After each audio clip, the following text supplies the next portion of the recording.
அனைவருக்கும் அனைத்து வளங்களும் நலங்களும் கிடைக்கட்டும். டீச்சர்ஸ் மற்றும் அரசு ஊழியர்கள் அனைவருக்கும் இன்கம் டேக்ஸ் பற்றி இன்றைக்கி பார்ப்போம். இன்கம் டேக்ஸில் 2 டைப்ஸ் இருக்குது. ஒன்று ஓல்டு ரெஜிம், இன்னொன்று வந்து நியூ ரெஜிம்.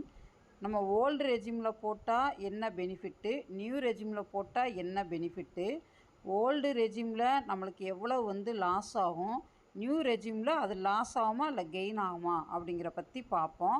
அதே மாதிரி அதுக்கு முன்னாடி பென்ஷன்தாரர்களுக்கு வந்து என்னென்ன பெனிஃபிட்டு அப்படிங்கிற பற்றி பார்ப்போம்.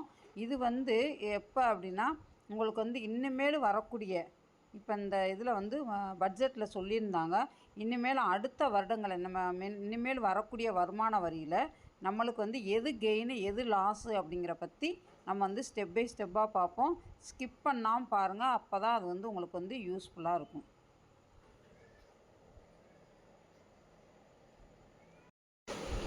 மூத்த குடிமக்களுக்கு ரூபாய் 50,000 வரை வரி பிடித்தம் கிடையாது. ஃபஸ்ட்டு பாயிண்ட்டு மூத்த குடிமக்களை பற்றி நம்ம வந்து சொல்லியிருக்கோம். வீட்டு வாடகைக்கான டிடிஎஸ் 2.4 லட்சத்திலிருந்து 6 லட்சமாக உயர்த்தப்பட்டு இருக்கிறது. இப்போ தனிநபர் வருமான வரியில் இருக்க விலக்கு வந்து உச்ச வரம்பை எவ்வளோ கொடுத்துருக்காங்க அப்படின்னா, புதிய வருமான வரி முறைப்படி 12 லட்சம் வரைக்கும் வருமான வரி வந்து செலுத்த தேவையில்லை அப்படின்னு சொல்லியிருக்காங்க. அது வந்து இனிமேல் வரக்கூடியதுக்கு வந்து 12 லட்சம் வரைக்கும் நம்ம வந்து வருமான வரி செலுத்த தேவையில்லை அப்படின்னு சொல்லியிருக்காங்க.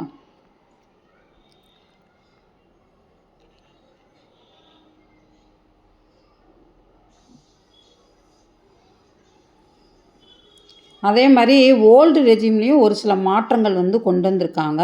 அது எப்படிங்கிற பற்றி நம்ம வந்து பார்ப்போம். இப்போ நான் வந்து 12 லட்சம் அப்படின்னு சொன்னது வந்து புதிய வருமான வரியை சொல்லியிருக்கேன். இதே வந்து ஓல்டு ரெஜிமில் வந்து ஒரு சில மாற்றங்கள் கொண்டு வந்திருக்காங்க. அது என்னங்கிற பற்றி பார்ப்போம். அதாவது 4 லட்சம் வரைக்கும் வந்து உங்களுக்கு வரி இல்லை அப்படின்னு சொல்லியிருக்காங்க. இப்போ 4 லட்சத்துலேருந்து 8 லட்சம் வரைக்கும் இருக்குது அப்படின்னா 5% வரி வந்து நம்ம வந்து போட்டிருக்காங்க.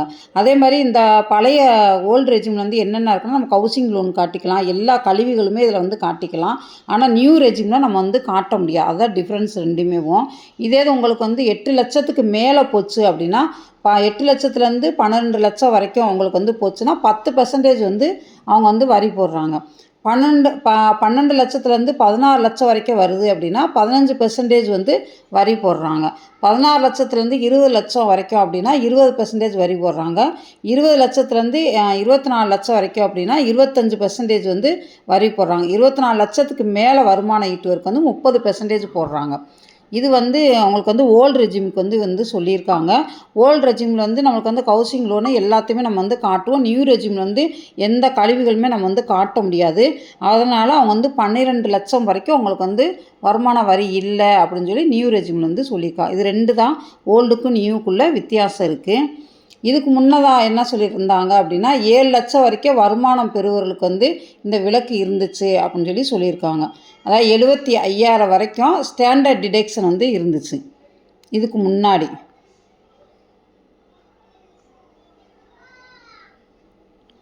இப்போ இதுலேயே நீங்கள் வந்து பார்த்தீங்க அப்படின்னா நிறையா வந்து வித்தியாசங்கள் வந்து தெரியும். இப்போ வந்து ஓல்டு ரெஜிம் போட்டால் என்ன நம்மளுக்கு வந்து யூஸ்ஃபுல்லாக இருக்குமா, இல்லை நியூ ரெஜிம் போட்டால் என்ன யூஸ்ஃபுல்லாக இருக்குங்கிறத நம்ம வந்து ஸ்டெப் பை ஸ்டெப்பாக இப்போ வந்து பார்ப்போம். நான் வந்து இந்த அட்டவணை மாதிரி கொடுத்துருக்கேன். அதில் நீங்கள் உள்ளே போய் பார்த்தீங்கன்னா உங்களுக்கு தெரியும். அதாவது இத்தனை லட்சத்துலேருந்து இத்தனை லட்சம் வரைக்கும் வாங்கினா ஓல்டில் வந்து என்ன பெனிஃபிட்டு, நியூவில் வந்து என்ன பெனிஃபிட்டு, அதே மாதிரி நம்மளுக்கு வந்து கூட சம்பளம் கூட அது யூஸ்ஃபுல்லாக இருக்குமா இல்லையா அப்படிங்கிற பற்றி நான் இப்போ வந்து பார்ப்போம். வந்து ஒரு 12,76,000 நம்மளுக்கு வந்து வருமானம் வருதுன்னு வச்சுக்கோங்க. இதே இது வந்து நம்ம வந்து ஓல்டு ரெஜிமில் நான் போட்டிருக்கேன் அப்படின்னா 83,200 நம்ம வந்து வரி வந்து செலுத்தணும். இதே இது வந்து புதிய முறையில் வந்து என்ன வரும் அப்படின்னா வரி எதுவும் செலுத்த வந்து தேவையில்லை அப்படின்னு சொல்லியிருக்காங்க. 83,200 வந்து எந்த வரியும் வராது அப்படின்னு சொல்லியிருக்காங்க. இதே அது உங்களுக்கு வந்து 15,000 வருமானம் வந்து இயர்லி ஒன்ஸ் வருது அப்படின்னா பழைய முறையில் வந்து 1,30,000 வந்து வரி செலுத்தணும். இதில் வந்து புதிய முறையில் வந்து உங்களுக்கு வந்து பார்த்திங்கன்னா 97,500 மட்டும் வரி செலுத்தினா போதும். 32,500 வந்து நம்மளுக்கு வந்து சேமிப்பு நம்மளுக்கு வந்து கிடைக்குது. ஆனால் நீங்கள் ஏற்கனவே நான் சொன்ன மாதிரி 12,75,000 உங்களுக்கு வந்து இயர்லி ஒன்ஸ் உங்களுக்கு வருமானம் வருது அப்படின்னா சேமிப்பு வந்து நியூ ரெஜிமில் வந்து 83,200 அப்படியே சேமிப்பு தான். ஏன்னா வரி எதுவும் செலுத்த தேவையில்லை அப்படின்னு சொல்லியிருக்காங்க. இப்போ 16 லட்சம் இப்போ நம்மளுக்கு வந்து வருமானம் வருது அப்படின்னா பழைய முறையில் வந்து பார்த்திங்கன்னா 1,53,400 வந்து வரி செலுத்தணும். ஆனால் வந்து புதிய முறையில் வந்து பார்த்திங்கன்னா 1,13,100 மட்டும் வரி செலுத்தினா போதும்.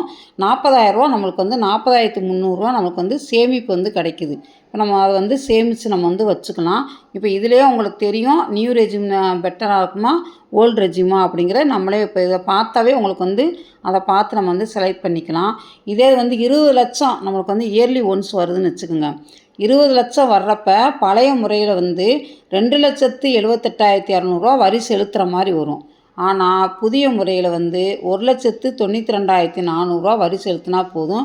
நம்மளுக்கு கெயின் வந்து 85,800 வந்து கெயின் கிடைக்குது. அது நம்மளுக்கு ஒரு சேமிப்பாக நம்மளுக்கு அது வந்து கிடைக்கும். இப்போ இதே வந்து வருமானம் வந்து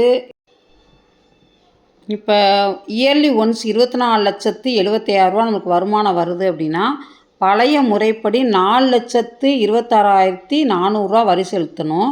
ஆனால் புதிய முறைப்படி பார்த்திங்கன்னா 3,12,000 வரி செலுத்தினா போதும். நம்மளுக்கு 1,14,400 நம்மளுக்கு வந்து சேமிப்பாக நம்மளுக்கு வந்து கிடைக்குது.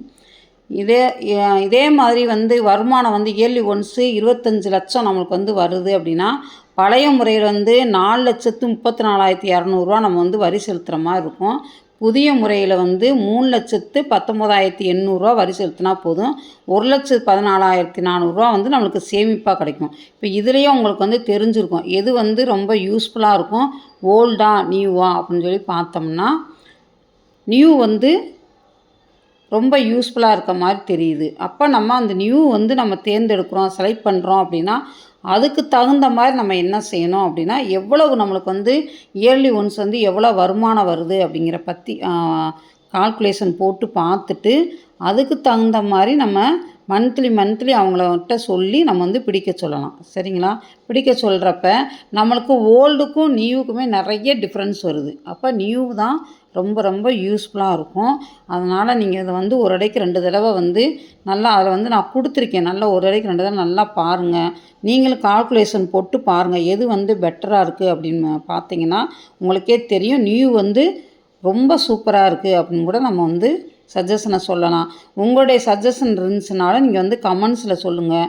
ஓல்டு நல்லா இருக்குமா நியூ நல்லா இருக்குமா எது வந்து நல்லா பெட்டராக இருக்கும் அப்படிங்கிறதையும் நம்ம வந்து இதில் இது மூலமாக பார்த்து தெரிஞ்சுக்கலாம். உங்களுக்கு ஏதாவது ஐடியாஸ் இருந்தாலும் சொல்லுங்கள். இதை பார்த்து மற்றவங்களும் தெரிஞ்சுக்கிடுவாங்க. இந்த ஐடியாஸை பார்த்துட்டு வேறு ஏதாவது நம்ம வந்து சேஞ்சஸ் பண்ணலாமா அப்படிங்கிறதையும் பார்த்து தெரிஞ்சுக்கலாம். ஆனால் மேக்ஸிமம் வந்து நியூ வந்து ரொம்ப பெட்டர் சாய்ஸாக இருக்குது. நியூவில் போகிறப்ப எந்த கழிவுகளுமே இல்லை அப்படின்னாலும் நம்மளுக்கு வந்து டைரெக்டாகவே வந்து 12 லட்சம் வரைக்கும் நம்முடைய சேலரியில் வந்து அது வந்து என்ன செய்யுதுன்னா டிடெக்ஷன் ஆகுது. 12 லட்சம் வரைக்கும் நம்மளுக்கு வந்து வருமான வரியே கிடையாது. அதுக்கு மேலே போகிறப்ப தான் நம்மளுக்கு வந்து வருமான வரி. அப்போ ஓல்டில் போகிறதுக்கு நம்ம நியூக்கே போய்க்கலாம். அதே மாதிரி டைம் டேபிளுமே நான் அங்கே வந்து கொடுத்துருக்கேன். நீங்கள் வந்து பார்த்தீங்கன்னா தெரியும். அந்த ஒரு டைம் டேபிள் மாதிரி இருக்கும். அதை வந்து நல்லா ஓப்பன் பண்ணி ஸ்ப்ரெட் அவுட் பண்ணி நல்லா பார்த்தீங்க அப்படின்னா அதுக்கு கீழே சேலரி வாங்குறவங்களுக்குமே நான் அதில் வந்து கொடுத்துருப்பாங்க. அந்த டைம் டேபிள் வந்து எது வரைக்கும் வாங்கினா நம்மளுக்கு வந்து எதுவுமே இல்லை, ஓல்டு ரெஜிம் நல்லதா நியூ ரெஜிம் நல்லதா அப்படிங்கிறத நம்ம அதிலே பார்த்து நம்ம வந்து தெரிஞ்சுக்கலாம். நம்ம அதுக்காகவே அந்த ஸ்ப்ரெட் ஷீட் வந்து கொடுத்துருக்கேன் நான். அது பக்கத்தில் இன்னொரு ஷீட்டும் இருக்கும். அதையும் பார்த்து கூட தெரிஞ்சுக்கலாம். ஃபார் எக்ஸாம்பிளுக்கு பார்த்தீங்கன்னா இப்போ ஓல்டு ரெஜிமில் பார்த்தீங்கன்னா 2024-25க்குமே நிறைய டிஃப்ரென்ஸ் இருக்குது. ஃபார் எக்ஸாம்பிளுக்கு நான் என்ன சொல்கிறேன், நியூ ரெஜிமில் இப்போ இருக்க 2024-25க்கும் 25-26க்குமே நிறைய வேரியேஷன் இருக்குது. ஃபார் எக்ஸாம்பிள் வந்து 24-25 வந்து ஒருத்தர் 8 லட்சம் வாங்குறாரு, இன்கம் வருது அப்படின்னா அவர் வந்து என்ன பண்ணுவார், டாக்ஸ் எவ்வளோ கட்டுறாரு அப்படின்னா 22,500 வந்து டாக்ஸ் வந்து அவர் வந்து கட்டுறாரு. டாக்ஸ் பேபிள் வந்து 22,500. இதே இது வந்து நியூ ரெஜிமில் இப்போ இனிமேல் அதே நியூ ரெஜிம் வந்து இப்போ 2025-26 வந்து அதே 8 லட்சம் வாங்கினாரு அப்படின்னா அதே 22,500 அவருக்கு வந்து கெயினாக இருக்குது. மறக்காமல் சேனலை லைக் பண்ணுங்கள், ஷேர் பண்ணுங்கள், சப்ஸ்கிரைப் பண்ணுங்கள்.